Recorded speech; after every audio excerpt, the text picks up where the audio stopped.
Beleza, vamos lá então. Pessoal, muito boa noite, sejam todos muito bem-vindos novamente. A gente está aqui na nossa segunda aula, é, tentando introduzir alguns conceitos da psicologia atomista. A aula passada foi, para aqueles que assistiram tanto ao vivo quanto gravado, né, sabem que foi um preâmbulo histórico, onde eu coloquei algumas questões, especialmente não em relação ao surgimento da psicologia atomista, mas em relação à necessidade da psicologia atomista nos dias de hoje, né?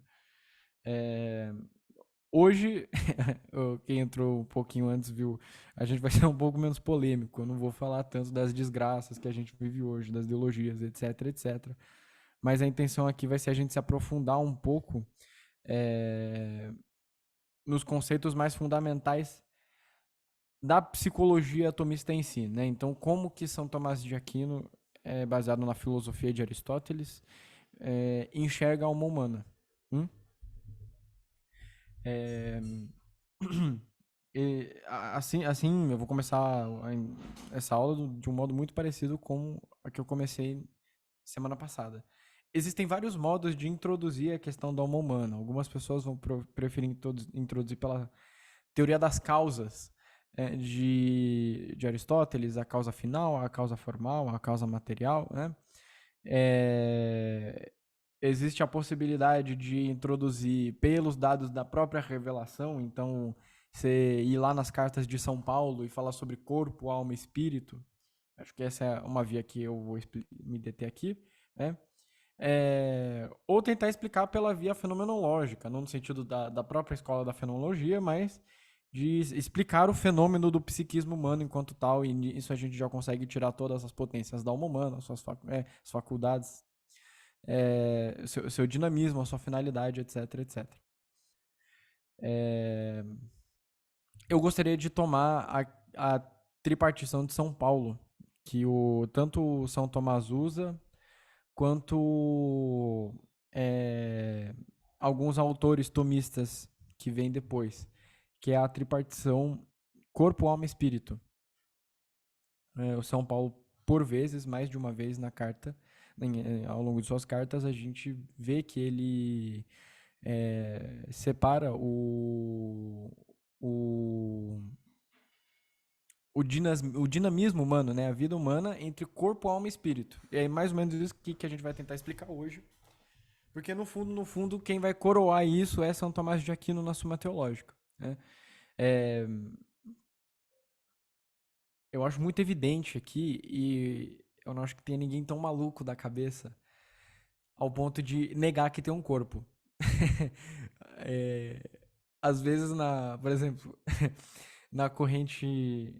Existe uma corrente de psicologia chamada esquizoanálise, que é possível que você negue o próprio corpo. Você fala, não, ó, é incerto de que eu tenho um corpo, porque eu ter um corpo pode ser um fenômeno esquizotípico, né? Aquela coisa, eu não tenho certeza que eu tenho esse corpo aqui. Como é que eu vou provar que eu tenho um corpo? A prova é a própria experiência, né? Eu tenho um corpo, meu Deus do céu. É.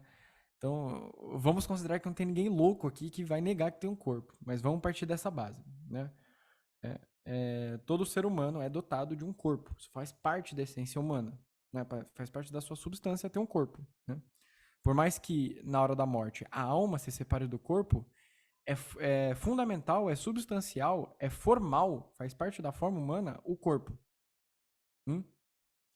Porque, como a gente vai ver, grande parte das potências, das faculdades da nossa alma, elas dependem do corpo, né?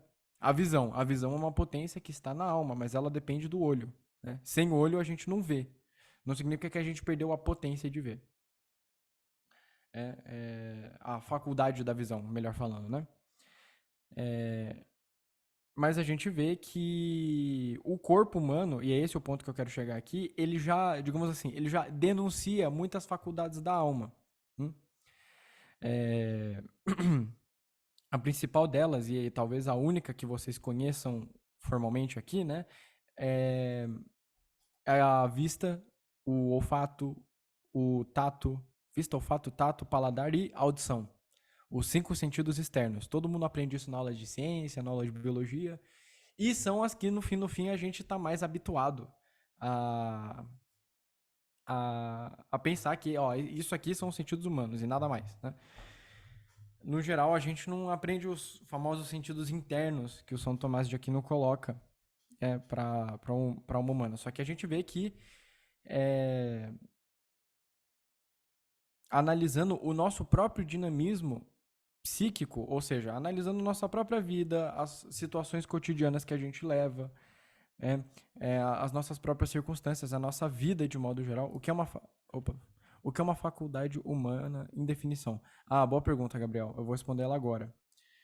Se vocês quiserem, podem ir mandando perguntas, tá? É normal que surjam mais perguntas aqui nessa, nessa aula, porque eu vou usar vários termos aqui, tá? Que podem ser desconhecidos para alguns de vocês. Então, o que é uma faculdade humana em definição? A faculdade humana, ou potência, dá na mesma, no sentido que eu vou usar, potência e faculdade são sinônimos aqui, né? A potência ou a faculdade são os componentes responsáveis por um ato da nossa alma. Então, por exemplo, a faculdade da visão é o componente responsável pelo ato de ver humano. Assim como eu vou falar daqui a pouco, e fica até um pouco mais claro, a faculdade da imaginação, ou a fantasia, ou o imaginário, né?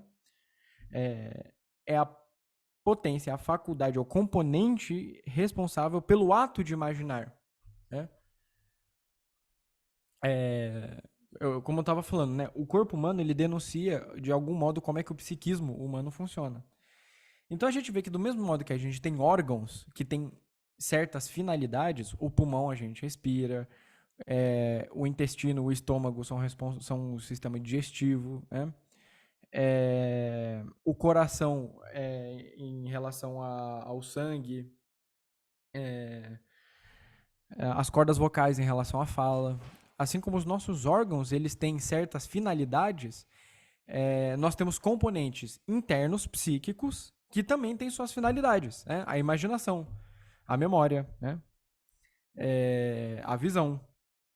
Mas a visão já é um pouco mais externa. A gente já vai separar certinho. Né?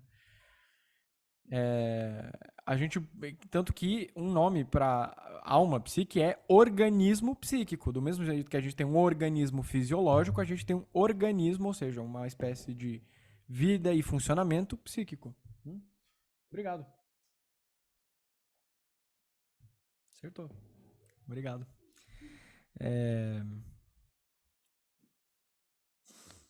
Então, as faculdades, Gabriel, são isso. Elas são como os órgãos do corpo, só que para a alma. Para o funcionamento psíquico. A gente vê que tem algo nosso ali que é responsável pela imaginação. E é muito irrazoável pensar que, por exemplo, a gente depende do nosso pé para imaginar. Tem pessoas que não têm pé, mas conseguem imaginar. Né? Ou que a gente precisa de cabelo para imaginar. Tem pessoas que não têm cabelo, mas conseguem imaginar. Então, por que eu tô falando de pé e cabelo? Porque o pé tem uma finalidade relacionada à locomoção, o cabelo tem outra finalidade.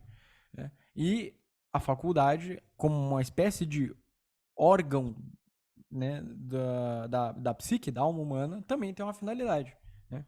Então a gente já falou aqui dos sentidos externos: tato, olfato, visão, paladar e audição.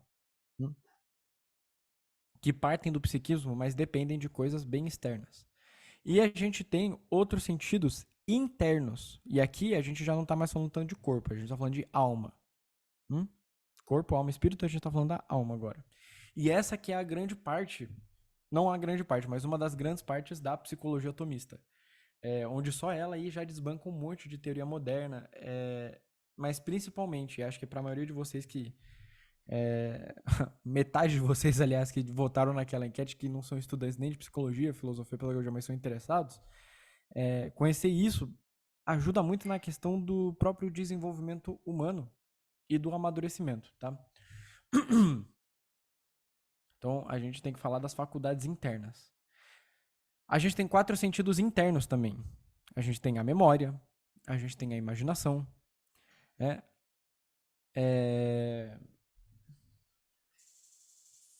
A gente tem o senso comum e a gente tem o que é chamado de estimativa. A memória e a imaginação, eu imagino que vocês já estejam familiarizados. Então eu vou passar 1000 por cima dela aqui, né? Até porque não é muito difícil a gente relacionar a memória e a imaginação com experiências da nossa memória e experiências do nosso imaginário, né? A memória, ela é responsável por captar as experiências vividas na sua conjectura, né, no seu todo. E o imaginário por captar, diferente das experiências vividas, mas captar e manipular, né? A gente consegue ver que a gente consegue imaginar, por exemplo, um elefante rosa, mas a gente nunca viu um elefante rosa. Então, captar as imagens sensíveis e manipulá-las. Isso é uma definição possível para imaginário, tá? Isso é uma coisa muito interessante. São Tomás de Aquino, a psicologia tomista no geral, desde Aristóteles, na verdade, sempre vão trabalhar com definições que tentam explicar a natureza e a finalidade da coisa. A natureza e a finalidade da coisa. Então, esse é um grande fundamento. Vocês vão ver que eu vou dando várias definições. Essa aqui, por isso que eu falei que é normal que vocês tenham dúvidas aqui, e se vocês tiverem, por favor, tem o chat, vocês podem levantar a mão, abrir o microfone, como ficar melhor para vocês. Porque essas definições, às vezes, podem gerar alguma dúvida, algum conflito na cabeça, assim vai. Mas, bom, falando propriamente da alma humana, a gente já viu que a gente tem sentidos externos, temos sentidos internos, né? Memória e imaginação. A gente tem outros dois, que são a cogitativa. Esse aqui é bem interessante. A cogitativa é a faculdade responsável por emitir um juízo pré-racional acerca de um outro objeto, dizendo se ele é conveniente ou não à nossa natureza. Difícil, né? Eu vou explicar. Detalhe, tudo que eu tô falando até agora, essas potências, a gente compartilha com os animais. A gente compartilha com os animais. Visão a gente compartilha com eles, né? Audição, olfato, memória a gente compartilha com eles, até imaginário. Os animais, a gente consegue ver que eles têm uma espécie de imaginário. Uma prova disso que, por exemplo, a gente consegue ver que um cachorro sonha. E o sonho é uma atividade do imaginário, né? Então, tudo que eu tô falando até aqui, e um pouquinho mais pra frente, né? Eu vou delimitar quando a gente parar de falar daquilo que é animal e falar daquilo que é propriamente humano, mas tudo que a gente tá falando aqui, né? Tange também a vida animal. Tanto que a gente pode chamar isso de alma sensitiva. Alma sensitiva. Então, todas essas potências que eu tô falando aqui correspondem à alma sensitiva. Tá? A cogitativa, e eu falei agora dos animais para traçar esse paralelo, é um juízo pré-racional, ou seja, ele acontece antes da inteligência entrar em jogo, que demonstra, que dita uma conveniência ou inconveniência à nossa própria natureza. Vamos dar um exemplo disso para ficar mais claro. Eu não gosto de comer legumes. Esses dias esses dias não, acho que faz umas semanas já. Eu tive que comer brócolis. E eu não gosto de brócolis, né? Só que eu sei que o brócolis é bom pra mim. E eu tenho que comer o brócolis. Vamos olhar a anatomia desse psiquismo. Que parece ser a experiência mais cotidiana e efêmera e sem sentido do mundo. O Caio não gostar de brócolis, né? Uma coisa completamente besta, mas o exemplo que é o fundamental aqui. Existiu uma parte de mim, uma parte do meu psiquismo, que como que disse assim: brócolis não é conveniente à minha natureza, vai acontecer algo de ruim se eu comer o brócolis.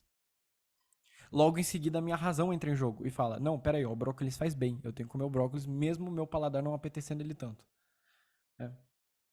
Isso não acontece só no nível da comida, isso acontece em outros níveis também. Ao nível. Por exemplo, algumas pessoas têm medo de altura, um medo exacerbado de altura, um medo exacerbado de cachorro, gato, inseto, barata, morcego, rato, não sei. Ou às vezes uma aversão a alguma comida, às vezes não precisa nem ser vegetais, às vezes é uma fruta, etc. O que é isso? E vocês, talvez tendo algum tipo dessa aversão, conseguem perceber. Tem uma parte só que fala: nossa, isso aqui é extremamente inconveniente, isso aqui me dá medo. E tem outra parte que fala assim: não, mas isso aqui não é nada, né? Isso aqui faz bem. Especialmente com o exemplo dos alimentos, acho que isso fica bem claro. É, Esse é o papel da cogitativa. E aí, esse erro da cogitativa, de falar um brócolis é ruim, né? Ou às vezes o contrário, a cogitativa pode falar que uma coisa é boa quando ela não é. Um exemplo disso é a droga, por exemplo, né? O sujeito ele é viciado em cocaína, por exemplo. O psiquismo dele vai começar a achar que é conveniente a natureza dele a cocaína, a droga. Então a cogitativa ela pode errar nesse sentido, ela pode contrair uma patose, uma doença, ela pode padecer e se desordenar, né? Caminhar contra a própria natureza. Né? Então,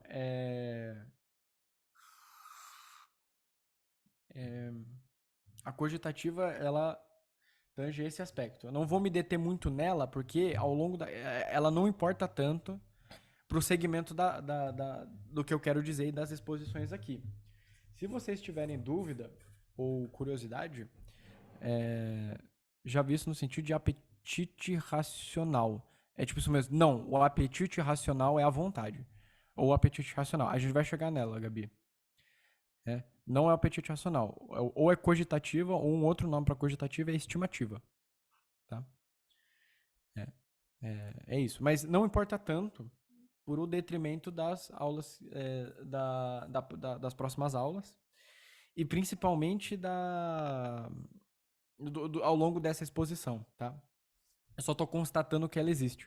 E que, para quem quer ser terapeuta, ou trabalha com pedagogia, ou de algum modo trabalha com desenvolvimento humano, saber o funcionamento da cogitativa é muito importante, né? Eu trabalho com... a questão que eu mais atendo é a questão do vício em terapia, os problemas sexuais, de castidade, etc. E, o uso da pornografia, por exemplo, é uma desordem na cogitativa, onde, né, o dinamismo psíquico indica que a pornografia é algo conveniente à própria natureza, quando na verdade não é. Né? Então, só um exemplo. Mas não é o apetite racional. O apetite racional é a vontade. Pertence ao espírito, não ou à alma racional, né? Não à alma sensitiva, ou na tripartição de São Paulo, a alma, né?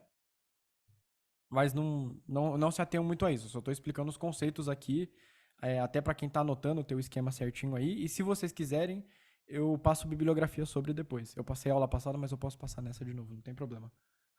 Eu não sei se a bibliografia ficou na gravação também, eu não lembro. Mas enfim. E, além da cogitativa, o outro sentido interno que a gente tem é o senso comum. Esse é um pouco mais fácil de captar. A gente percebe que na nossa experiência, na nossa vivência psíquica, né, a gente não capta todos os nossos dados externos de maneira separada. A gente não capta o áudio, a audição, né, o som, a cor, né, a luz, o cheiro e a aspereza ou a suavidade das coisas de modo separado. A gente capta essas coisas de modo junto. Né? Há alguns meses atrás, por exemplo, eu estava tomando café. Café não, fui jantar. Fui jantar com o Lucas Miller, ele está aqui. E é uma experiência muito fácil de se perceber. Eu tava comendo a carne, mas ao mesmo tempo eu tava ouvindo o Miller falar e ao mesmo tempo eu estava vendo as coisas e ao mesmo tempo eu estava cheirando o cheiro da comida e do restaurante. Né? Então esses dados externos captados pelos cinco sentidos, eles não vêm separados. É necessário uma faculdade interna comum, um senso comum, que unifique essa experiência e jogue ela para a memória, jogue ela para o imaginário. De modo que a gente tem essa experiência unida e não separada. É meio difícil de entender isso, mas imaginando às vezes fica mais fácil. E percebendo também, olha, toda a memória que eu tenho não é uma memória que é só o som, ou que é só visão, ou que é só paladar. Não, no geral, a memória ela é composta de todos os dados dos cinco sentidos. Então, o senso comum, ele unifica os dados apresentados pelos sentidos externos, pelos cinco sentidos externos, né? Tato, olfato, paladar, etc. Então, esses são os cinco sentidos externos, que eu acabei de falar, e os quatro sentidos internos, né? Memória, imaginação, cogitativa e senso comum, tá? Esses não importam tanto. esses não importam tanto. O que importa mesmo é o que eu vou falar agora, né? Já passaram quase 30 minutos de aula, eu só vou chegar no que é importante agora. Molde sanguíneo. Mas vamos lá, espero que dê tempo. Existem outras duas faculdades da alma sensitiva, ou seja, que a gente compartilha com os animais, que são as mais, as mais importantes para o que eu quero tratar aqui com vocês, tanto ainda nessa aula, quanto na próxima. Que são o apetite concupiscível, PI, né? Piscível, SC, e o apetite irascível. Apetite concupiscível e apetite irascível.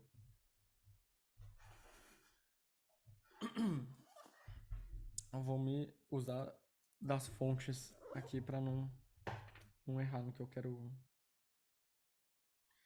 Não errar no que eu não gostaria de errar.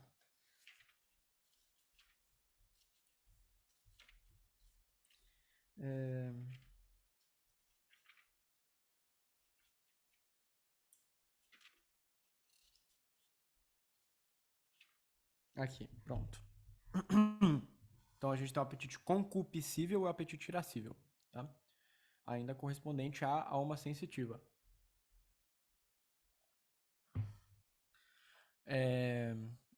Depois eu posso tentar desenhar um esquema. É que agora eu não daria, mas depois eu tento desenhar e aí eu mando lá no grupo pra vocês. Que isso visualizadinho, desenhadinho, fica bem legal também. O apetite concupiscível é o apetite pelo bem imediato. O apetite concupiscível é o apetite pelo bem imediato. Como assim bem imediato? De novo, vamos fazer o exercício de olhar para a nossa própria experiência.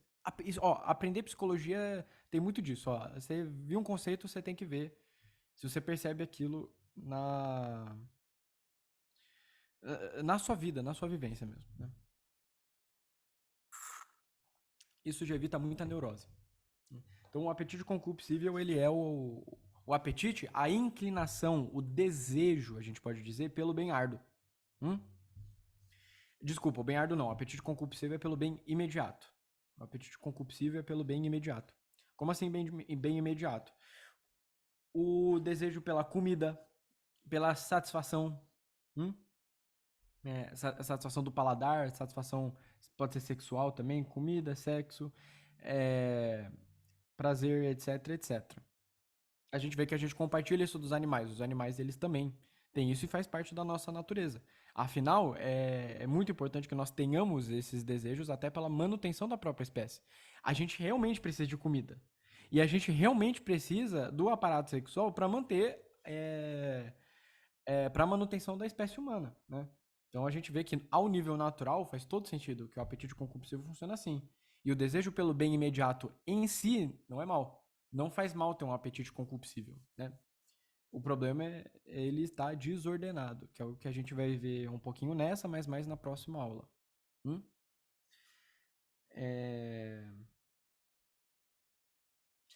O que a gente vê tendo o apetite concupiscível é isso é um fenômeno muito interessante. O apetite concupiscível é o responsável por gerar. Aliás, o tanto concupiscível quanto irascível eles geram as paixões, as emoções. Né? Vamos explicar. O apetite concupiscível ele sempre vai aprender um bem. Ou seja, ele sempre vai estar. O objeto do apetite concupiscível ele é um bem. Um bem no sentido mais genérico possível. Só que esse bem pode estar apresentado de maneiras diferentes. E dependendo do modo como ele está apresentado, a gente tem uma emoção. Ou uma paixão. Paixão é o melhor termo aqui, que é o termo que o próprio São Tomás usa. Então vamos lá. O apetite concupiscível, quando é um bem simplesmente apreendido, gera amor. O amor não no sentido mais nobre da coisa, o amor no sentido pathos mesmo, né? Aquela espécie de desejo. Em contraposto, né? Quando o apetite concupiscível se depara com um mal oposto ao bem, gera o contrário do amor, gera o ódio. Quando o apetite concupiscível capta um bem, mas é um bem futuro, gera o desejo. Então, por exemplo, saindo daqui eu vou jantar. É um bem futuro. Então, né, eu tenho o desejo de jantar, comer o prato que a minha esposa fizer. Mas, se for um mau futuro, em oposto ao desejo, gera a aversão. Né? Então, é, é, deixa eu pensar num exemplo aqui. Exemplo de aversão, paixão da aversão. Ah, pronto. Lidar com uma pessoa rude, às vezes, pode gerar aversão, por exemplo. Né? Lidar Ô, com Caio, a relação, né, pode ser um mau futuro. Se o apetite concupiscível capta um bem. Se o bem que o apetite concupiscível capta é um bem presente, gera gozo ou prazer. E se é um mal presente, gera tristeza ou dor. Então, essas são as paixões que o apetite concupiscível gera. E é muito importante entender isso, porque isso é um mundo emocional, isso que é um mundo afetivo humano. Ô, John, pode falar. mano, desculpa te interromper. Beleza. Era pra você estar compartilhando a tela? Não, Ah, eu tá. Achei tô. que você estava Não, escrevendo aí eu alguma tô lendo coisa e aqui. aí. Eu tô lendo mesmo. Nossa, foi mal. Achei que era. Eu fiquei Sem com medo de problema. você estar escrevendo alguma coisa e não tá Não, não, aparecendo. é que eu tô olhando a cabeça pra baixo que eu tô lendo aqui. Ah, Eu tô tá. lendo. Beleza. Sem problema. Tá bom? Então isso aqui é o apetite concupiscível. É importante saber disso aqui, tá? Isso aqui é importante saber. Isso aqui, o apetite concupiscível, o apetite irascível, são responsáveis pelo nosso mundo afetivo. Hum? Por quê? Porque os afetos, outro nome para os afetos, inclusive, é paixões. Hum? É, o ódio que a gente sente de uma pessoa, o desejo que a gente sente em determinada situação, o prazer que a gente sente numa coisa, a aversão à fuga que a gente tem a outra. Então, o apetite concupiscível o é responsável por essa parte do mundo afetivo, tá? Mas, acima do apetite concupiscível, tem um apetite irascível. Qual que é a diferença? O apetite irascível, ele é responsável é, pela busca do bem árduo. Então não é mais o bem imediato, é o bem árduo. É um bem que ele é distante, que ele é difícil de se conseguir. Ele é de difícil conquista, difícil realização. Hum? E o apetite irascível também produz as suas paixões. Né? Se é um bem árduo ausente, ele pode ser possível ou impossível. Hum? Então, um bem árduo ausente, ou seja, um bem árduo que ainda não se tem, né? Possível gera esperança. Então, por exemplo, eu quero ter um carro. Ter um carro é árduo. Eu não tenho carro. Então, é um bem árduo ausente. Eu ainda não tenho carro. Se ele é possível, gera esperança. Eu tenho esperança de ter o carro. Eu vou trabalhar, pipipi, popopó. Se é impossível, sei lá, vamos supor que eu quero ter uma Ferrari. Eu nunca vou fazer 30 milhões de reais para ter uma Ferrari. É impossível? Gera o desespero. Eu tenho um exemplo bem baixo aqui, tá? É, mas também pode existir. Se o apetite irascível, em contraposto ao bem árduo ausente, encontra um mal árduo ausente, o mal árduo ausente pode ser superável ou insuperável. Por exemplo, uma doença grave. Né? Se uma doença grave, um mal árduo ausente, né? Não, uma doença grave é presente, desculpa. Não, a morte por uma doença grave. A morte por uma doença grave. É um mal árduo ausente. Se a doença é superável e a morte se evita, né, a paixão gerada é audácia. Se o mal árduo ausente é insuperável, ou seja, a morte, por exemplo, é inevitável, a gente vê muito isso. Eu não sei se vocês já leram estudos de caso, é, pessoas que tiveram uma doença grave, principalmente câncer. Eu já li alguma coisinha sobre pacientes oncológicos, um trabalho da faculdade que eu fiz semestre passado, inclusive. É, e isso aqui é um problema, inclusive, dentro dessa sessão, né? O mal árduo ausente é insuperável, gera o temor. A pessoa simplesmente padece de medo o tempo todo. Porque, ó, minha doença é incurável. Eu vou morrer, eu vou morrer, eu vou morrer. Isso pode gerar até uma espécie de... A gente vai ver depois isso, mas já é um prefácio da depressão, por exemplo. E se o apetite irascível capta um mau ar do presente, isso gera a ira. A ira enquanto paixão mesmo, né? Esse é um mau ar do presente, né? Por exemplo, quando a gente se depara com uma situação de injustiça, diante de nós acontece uma injustiça, aquilo gera ira. O sangue ferve, etc. A gente fica bravo. Tá? Essa parte é mais importante de não só entender como decorar. Inclusive, eu acho que eu vou mandar para vocês essa fotinho aqui. Melhor, eu vou mandar tudo escrito, eu vou fazer um esquema para vocês depois e fica mais fácil de entender. O que é importante entender do apetite concupiscível e do apetite irascível, tá? Algumas coisas. Primeiro, o mais fundamental é entender que o apetite concupiscível, ele é o grande responsável pelos desejos dos bens imediatos. Então, por exemplo, eu tava falando do vício em pornografia, eu vou falar de novo porque é minha área. O vício em pornografia também é um problema do apetite concupiscível, por exemplo. É o desejo da satisfação sexual desordenada. Né? Ou a gula. A gula é um problema do apetite concupiscível também. A satisfação com a comida de modo completamente desordenado. Assim como a aversão pela comida. Será uma espécie de oposto da gula, que é a bulimia. Né? Também é um problema do apetite concupiscível. Então aí a gente começa a ver como é que a psicologia atomista ela se encaixa com os problemas psicopatológicos mesmo. Né? Apetite irascível, inveja. Inveja é um problema do apetite irascível. Você começa a ver o sujeito começa a se entristecer com o bem do outro.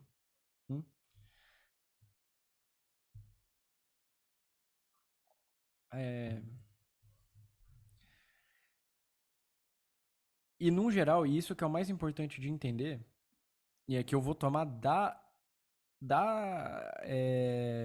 doutrina de São Tomás, mais do que a doutrina de Aristóteles, a doutrina de São Tomás, é que é o seguinte, pecado original tá aí. E o que isso significa? Significa que as nossas paixões, elas são desordenadas. Nossos apetites, eles são desordenados. A gente gosta de coisas que a gente não deve, a gente não gosta de coisas que a gente deveria gostar. A gente sente repúdio por coisas que a gente não deveria repudiar. Nós amamos coisas que não deveríamos amar. Em suma, pecamos. E onde é que está a, digamos assim, raiz dessa desordem afetiva? No apetite concupiscível, no apetite irascível, principalmente.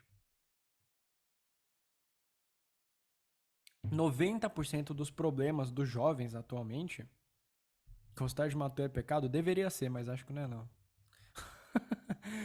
Sacanagem de pergunta, pô. Vai ficar na aula gravado. Caralho, João.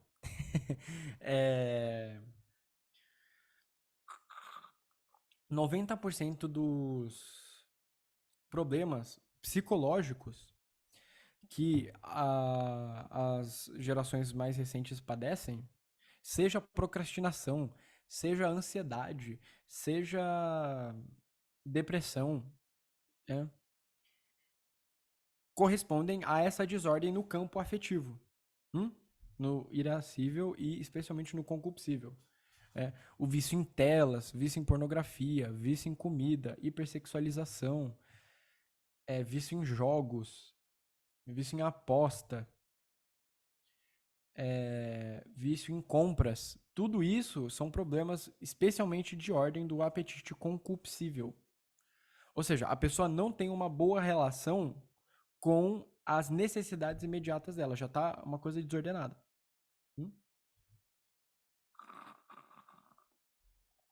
E aí a gente vê uma contraposição muito interessante entre essa psicologia que eu acabei de explicar para vocês, que é de São Tomás de Aquino, e a psicologia do nosso queridinho Sigmund Freud. Né? O Freud, ele a solução das neuroses, dos problemas, até das psicoses, dos problemas psicopatológicos, né? Para ele era uma espécie de total liberação dos desejos. Dos desejos inconscientes, das pulsões, né? Das pulsões.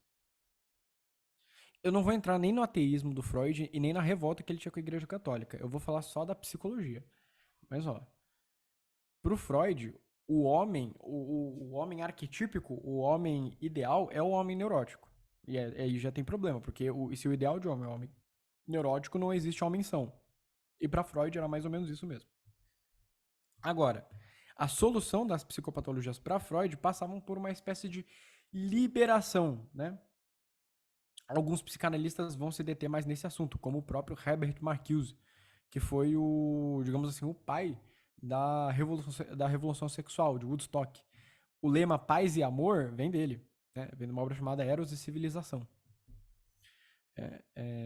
A gente já começa a rastrear a desgraça que é a revolução sexual também. Então, assim, para Freud, se a gente fosse colocar Freud na língua atomista, a solução para as desordens das paixões é liberar elas ainda mais, entendeu?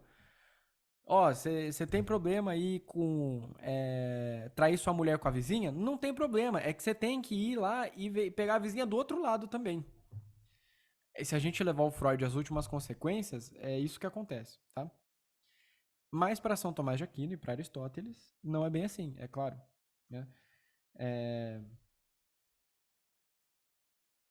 E aí que entra a parte legal da coisa para mim, né? Que é o que ordena as nossas paixões desordenadas. Ah, eu padeço de uma grande preguiça. Eu padeço de uma grande inveja. Eu tenho problemas com a ira. Eu tenho problemas com a luxúria. Eu tenho problemas com a gula. O que ordena isso de fato? É? O que ordena isso de fato é. O que ordena isso de fato é uma coisa chamada virtude. É uma coisa chamada virtude. Eu preciso só um segundinho.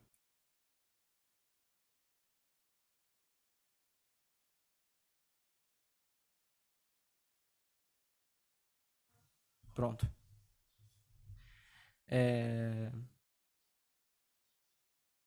O que ordena o homem de fato é essa coisa chamada virtude.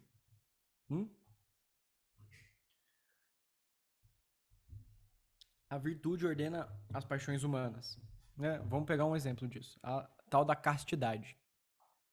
Que hoje em dia é, para quem tá fora, digamos assim, fora da bolha, é a coisa mais piegas do mundo, é clichê, é coisa de vó, é coisa de crente, né? E para quem tá dentro da bolha é uma coisa que ninguém entende e ninguém consegue viver. A castidade, ou a temperança, ela serviria para ordenar o apetite concupiscível.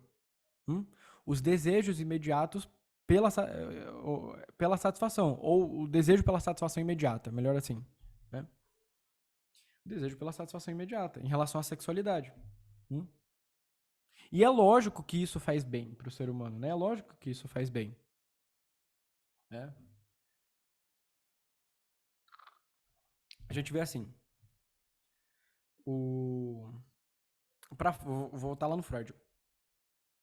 Para Freud, o ideal de homem, digamos assim, é o homem patológico, é o homem neurótico. Né? Para o Freud é esse o ideal. Ou para, por exemplo, um cara pós-freudiano, né? O Jean-Paul Sartre. Ou a Simone de Beauvoir, o casal. Para eles, o ideal de homem não existe. O homem não tem essência e, portanto, não tem finalidade. Né? Mas uma coisa que a gente chegou a comentar na aula passada é que a gente sabe que o homem tem uma finalidade. Né? O homem foi feito para Deus. Ou, se a gente quiser usar o linguajar aristotélico, que era um pagão, né? O homem foi feito para contemplação. Como é que o Aristóteles conseguiu concluir isso? Acho que 500, 600 antes de Cristo, né? Como é que o cara conclui isso? Como é que ele acertou, entendeu? Como é que um cara desse acerta? Né? Sem a revelação, sem cristianismo. sem uma tradição filosófica. Aristóteles é um dos primeiros filósofos, se a gente for olhar a história no todo, né? Como é que esse cara acerta? Aristóteles matou na mosca. O Aristóteles vai falar, olha, a gente vê que a finalidade do homem é a contemplação da verdade, porque essa é a atividade mais nobre que o homem pode realizar. Né? E se a gente sabe que o homem tem uma essência, tem uma natureza, portanto ele tem uma finalidade, essa finalidade tem que ser a atividade mais nobre que ele possa realizar. E essa atividade é a contemplação da verdade. Ou seja, não há nada mais nobre e mais humano do que contemplar a verdade. E isso é uma coisa que ao longo dos séculos foi completamente destruída de qualquer horizonte de perspectiva, né? Seja universitário, seja pedagógico, filosófico, cultural. As pessoas acham que a finalidade da vida delas é viajar o máximo que puder e depois morrer. Ou é ter o máximo de pet possível e depois morrer. Ou é simplesmente, tá bom? Simplesmente, apenas ter uma família.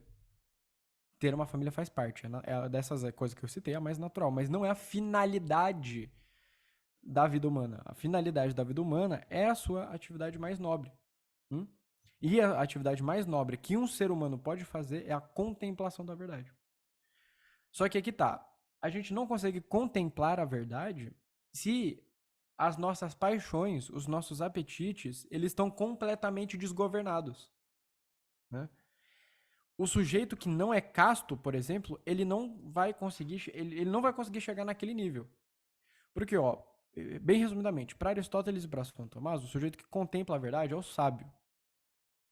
E o que o cara precisa fazer para ser sábio? O cara precisa, para ser sábio, primeiro, dominar as paixões do concupiscível.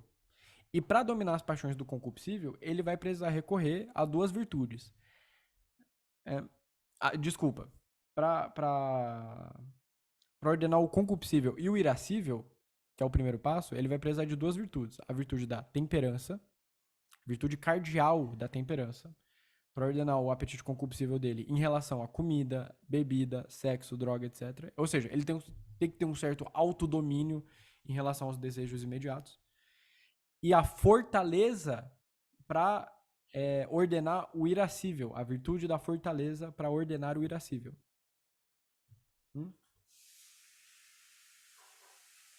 Então a virtude da fortaleza vai ordenar o irascível.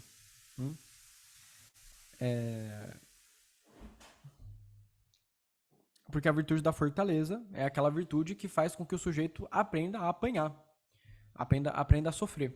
Ele aguenta o sofrimento. O sujeito que adquire a virtude da fortaleza, ele sabe sofrer pelas causas certas. Né? E para conquistar as coisas árduas, a gente tem que sofrer. É o processo natural. Né? Quando a gente vai fazer um grande trabalho, um grande empreendimento, a gente sofre. Tem que passar muito tempo trabalhando, se esforçando, bunda na cadeira. Quando a gente vai estudar, a gente tem que ter a constância, e ser constante às vezes é um sofrimento.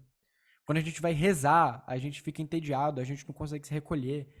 As coisas árduas, né? Então, conquistar as coisas árduas é necessária a virtude da fortaleza, porque o sujeito aprende a sofrer e ser constante. Resumidamente, tá bom? Tô passando por cima. Mas aí o Aristóteles fala, mas para isso não basta. Ó, beleza, ele ordenou o apetite concupiscível e o apetite irascível dele. O sujeito ele ainda tem que ordenar as faculdades intelectivas dele, né? Que correspondem à alma racional, à alma intelectiva. E essas são as propriamente humanas, onde você tem a vontade e a inteligência. Né? Então a gente vai falar um pouquinho sobre elas agora. A vontade. Eu vou realçar esse parênteses aqui, tá? A gente tá falando agora das coisas propriamente humanas, das duas faculdades propriamente humanas, a vontade e a inteligência. Isso aqui o animal não tem, tá bom? Então vamos lá. A vontade. A vontade é o que a Gabi tinha colocado aqui antes, que ela perguntou, né? A vontade é esse tal desse apetite racional, tá? Ou seja, a gente não está mais aprendendo um bem enquanto imediato e nem um bem enquanto árduo, mas o bem enquanto bem, que é uma coisa que só o homem pode fazer, né? A grande prova disso é que nenhum animal pode ser virtuoso. A gente nunca vai ver um cachorro herói. A gente nunca vai ver uma galinha heróica, sábia, virtuosa. Muito menos uma barata, um inseto, um peixe, sei lá. Por quê? Porque os animais não conseguem captar o bem enquanto bem. Mas, Caio, como é que o ser humano capta o bem enquanto bem? Ora, porque ele tem essa outra faculdade chamada inteligência. A inteligência, ou intelecto, ou razão, é a faculdade responsável por captar a essência das coisas, o ser delas, captar a existência delas. E isso é uma coisa que só o homem pode fazer. Só o ser humano. E na medida em que ele capta o ser das coisas e capta o bem que há no ser daquelas coisas, ele começa a apetecer esse bem. A grande prova disso é que a gente consegue inteligir o fato de que Deus existe por vias lógicas, né? E apetecer Deus, falar, eu quero me unir a isso aqui. Ou a gente consegue captar que existe uma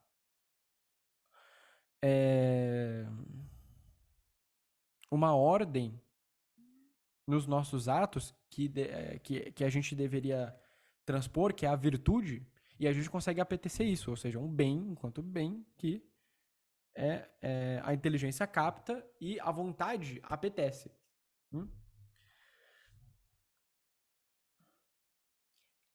A vontade é a grande responsável pelo nosso livre-arbítrio. A gente vê que a gente não é 100%, e aqui é um grande erro da psicologia moderna também. Nós não somos 100% determinados pelos nossos desejos. A gente tem essa vontade, e a vontade é como se ela destronasse os apetites. O nosso livre-arbítrio, a nossa capacidade de escolher livremente, se deve ao fato de termos essa faculdade chamada vontade. Sem a vontade, a gente não teria esse livre-arbítrio. A gente pode escolher o bem ou o mal. Livremente. Por isso que nós pecamos. Por isso que a gente peca, porque a gente escolhe livremente o mal. Sabendo que aquilo é mal. E como é que a gente sabe que aquilo é mal? Porque a nossa inteligência captou a essência daquela coisa. A essência daquela coisa é má. Né?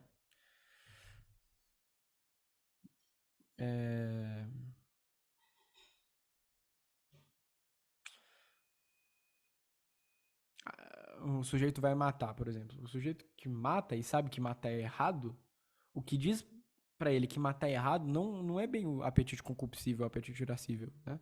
Mas é a inteligência. A inteligência capta toda aquela circunstância. Né? Matar é um ato mau.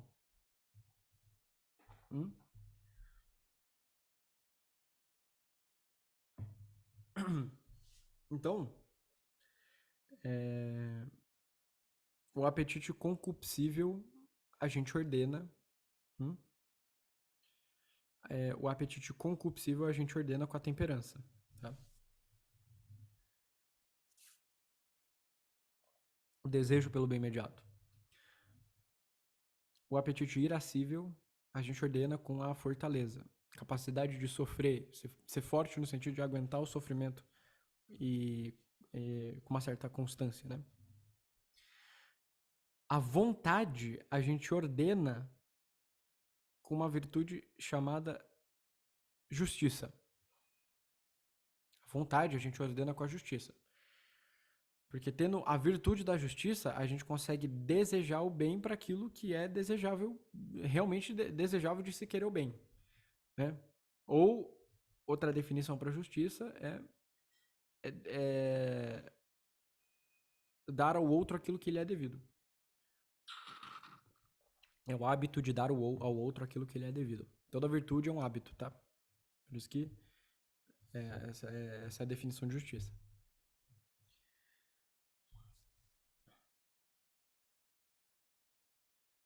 A gente vai se aprofundar nisso não nessa, mas na próxima aula, tá? Isso aqui eu tô passando por cima, porque o que eu quero que vocês tenham em mente é, é, digamos que uma visão meio holística do psiquismo segundo São Tomás. E aí a gente vai aprofundar, especialmente na questão das paixões, dos apetites, das virtudes, na próxima aula, tá bom?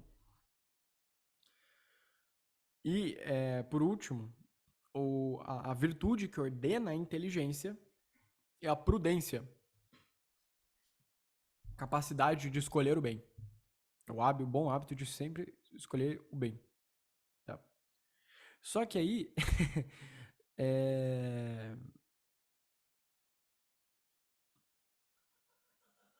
o São Tomás e Aristóteles vão falar que quem chegou nesse nível não se tornou um sábio ainda.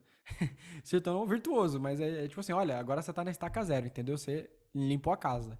Você tá na estaca zero. Para além disso, você tem que adquirir outras virtudes que são relacionadas a. São o que a gente pode chamar de virtudes intelectivas, virtudes intelectuais, assim, né? Mas essas a gente não vai entrar.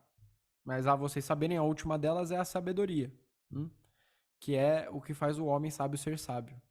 A capacidade de conhecer as coisas e ordená-las segundo a sua natureza e o seu fim. O São Tomás, e eu expliquei isso na aula passada, o São Tomás ele vai falar que o sábio é aquele que conhece todas as coisas e ordena todas as coisas. Pode repetir a virtude que melhora a inteligência, por favor? A virtude que ordena a inteligência, Gabi, é a prudência, que é o hábito de escolher o bem, tá?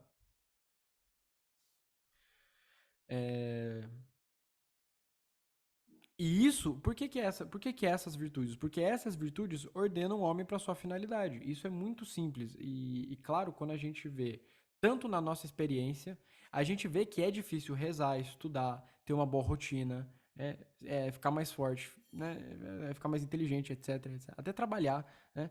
Se a gente tem algum vício, algum mau hábito que nos arranca para baixo. Sejam as telas, a má alimentação, a pornografia, a masturbação. Às vezes é fofoca, entendeu? Às vezes pode ser uma inveja, às vezes pode ser uma ira. Mas chega num certo estágio do psiquismo humano que, assim, é muito difícil da gente avançar concretamente padecendo desses vícios. A gente vai falar sobre isso melhor na próxima aula. A questão dos vícios e das virtudes, porque essa é digamos assim, a psicoterapia atomista, né?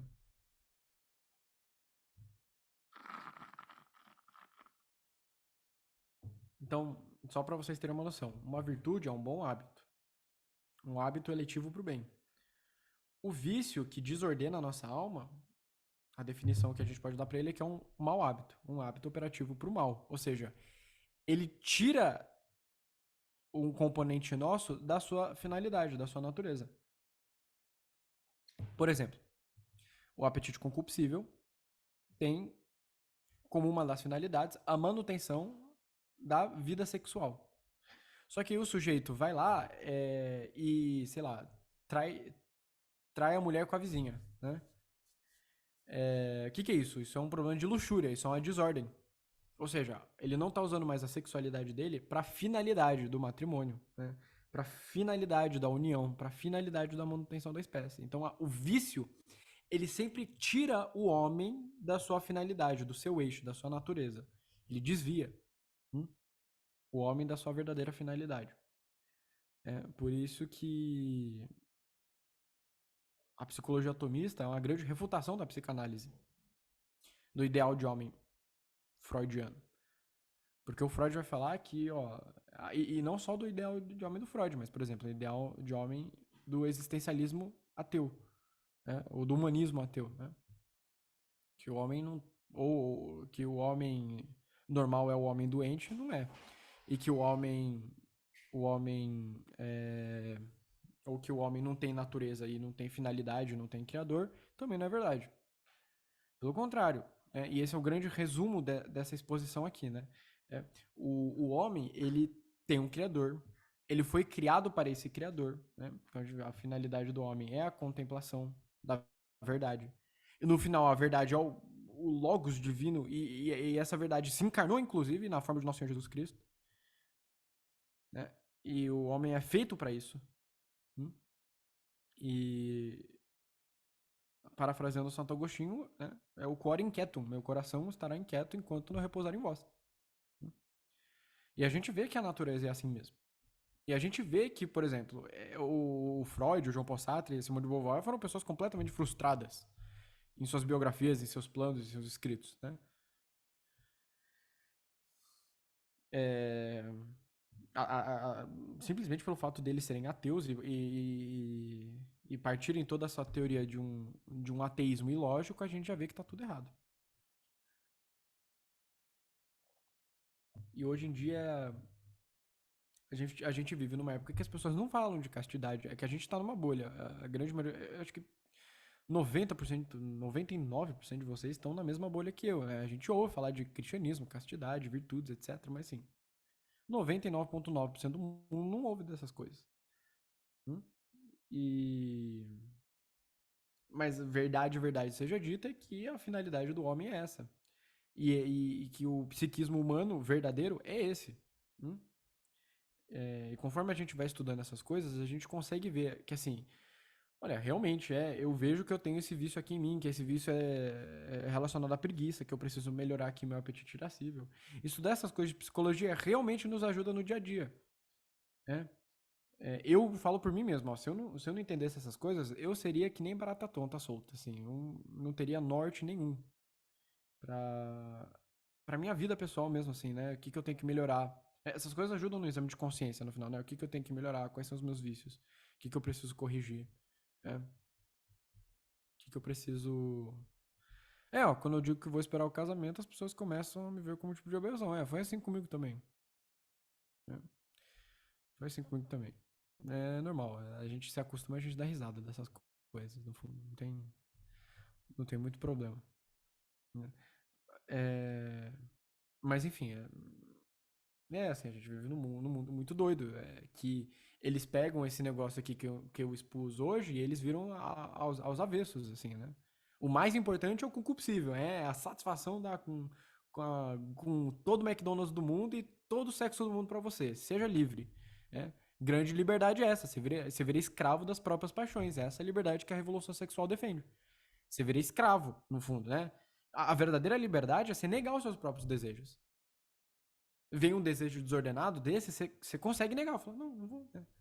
Imagina assim, meu Deus do céu, eu vou lá e tenho me surge o desejo de socar alguém. Imagina se eu atendesse todo o desejo de socar alguém. Né? É, então, a grande liberdade, no fundo, ela vem da negação dos desejos. Aliás, não é nem da negação total, mas da possibilidade de negar certos desejos em detrimento de um bem mais alto. É isso que todas as teorias da psicologia moderna erram, sem exceção. Ou falta isso, ou é porque erram sendo antagonistas disso. Hum? Essa é a visão mais completa que a gente tem do psiquismo humano atualmente. Né? E, e a felicidade genuína do sujeito está muito ligada com isso aqui. Né? É muito difícil um sujeito ser feliz, realizado, completo, mesmo, até a hora da morte, sem correr por isso aqui. Né? Se o sujeito vive afundado nos próprios vícios, né? Se o sujeito vive afundado nos próprios vícios, né? Padece dos mesmos problemas psicológicos, padece do mesmo orgulho, da mesma luxúria, da mesma avareza, da mesma preguiça. E vive se justificando como se esses vícios fossem parte do caráter dele, da personalidade dele, né? Não vai ser uma pessoa feliz. Por quê? Porque não alcançou aquilo que era próprio da sua natureza, que é contemplar a verdade. Hum? Então, assim, esse que é o grande fio da meada da coisa. É o grande fio condutor da psicologia atomista. A psicologia atomista, ela quer levar o homem para aquilo que o homem deve ser. Para aquilo que é mais humano. Que é a contemplação da verdade. Toda vez que a gente peca, que a gente cai em algum vício, que a gente se afasta disso, a gente está se afastando da nossa própria natureza. E daquilo que a gente foi feito para ser. Ah, cara, mas isso significa que todo mundo tem que ser filósofo? Ou todo mundo tem que ser teólogo? Todo mundo sabe? Não. Prova disso são os santos que a igreja nos deu. Né? A gente tem santo faxineiro, a gente tem santo pai, santo mãe, santo freira, santo frei, santo padre, santo jovem, santo velho. A gente vê que não é uma.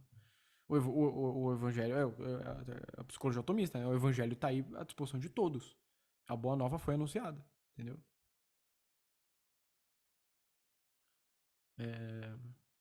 Isso aqui é a parte natural da coisa.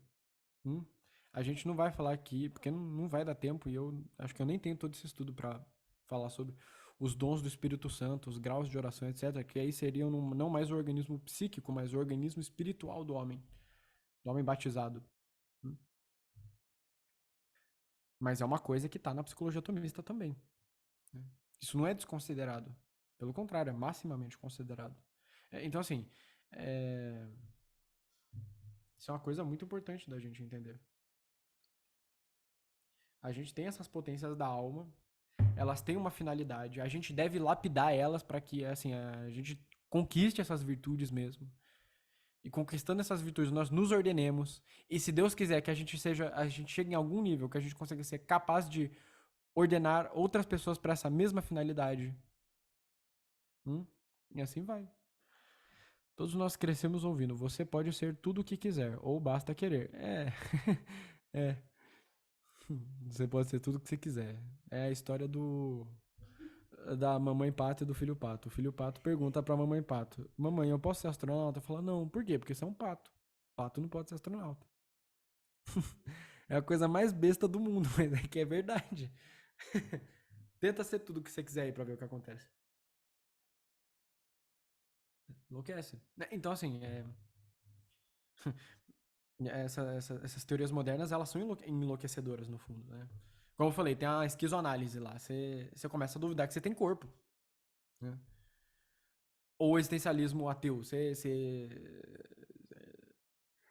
Você caiu numa depressão profunda ou numa soberba, né, hedonismo profundo. Você fala, eu sou o meu próprio Deus. Anunciando isso consciente ou inconscientemente. Né? Ou a TCC. No final, nada disso importa. A gente é só... A TCC nem tanto, mas o behaviorismo, vai. Mais radical. Wundt, Skinner, aquela galera ali. É só, isso aqui na minha frente é um emaranhado de carne e nervos. É carne e nervo só. Você não tem importância. Seus valores não existem de verdade. Você não tem importância nenhuma. Pô. Você vai morrer, vai apodrecer. Você não tem finalidade. Olha que coisa. Né? Então, assim, são essas as teorias aí que acabaram com o mundo.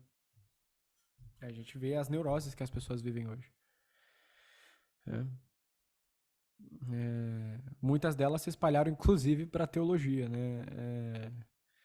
O Von Balthasar, do Inferno Vazio, né? O Karl Rahner, essa galera aí adoravam Kant, adoravam Hegel, adoravam... Pô, é suco de Kant e Hegel esses caras aí. Se você for ver a fundo, a fundo. Então, se isso se espalhou na teologia, significa que até os nossos sacerdotes não estão tão bem. Acho que não é difícil ver isso, inclusive. O Júlio dá risada ali. O Júlio tá no meio da merda, coitado. Eu tenho um amigo que vai entrar no seminário agora.